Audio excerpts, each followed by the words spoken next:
અંકલેશ્વરમાં આમ આદમી પાર્ટી દ્વારા રેલવે સ્ટેશનથી ભરૂચ નાકા સ્થિત બિરસા મુંડાની પ્રતિમા સુધી પદયાત્રાનું આયોજન કરવામાં આવ્યું। સ્ટેશન પાસે ડોક્ટર બાબા સાહેબ આંબેડકરની પ્રતિમાને પુષ્પાંજલિ અર્પીને કાર્યકરોએ સૂત્રોચ્ચાર સાથે યાત્રા શરૂ કરી। જો કે કાયદો અને વ્યવસ્થા જાળવવા ત્યાં અગાઉથી જ તૈનાત શહેર પોલીસે પદયાત્રાને આગળ વધતી અટકાવી હતી।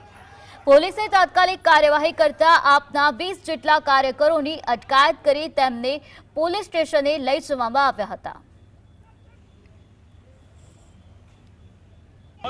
આમ આદમી પાર્ટી અને અંકલેશ્વરના સામાજિક આગેવાનો દ્વારા એક પદયાત્રાનું આયોજન કરવામાં આવેલ હતું, પણ ત્યાં પણ અમને પરમિશન છેલ્લા 3 દિવસથી માંગીએ છીએ, તે છતાંય પરમિશન આપવામાં નહીં આવી અને પોલીસ મૂકી દેવામાં આવી છે।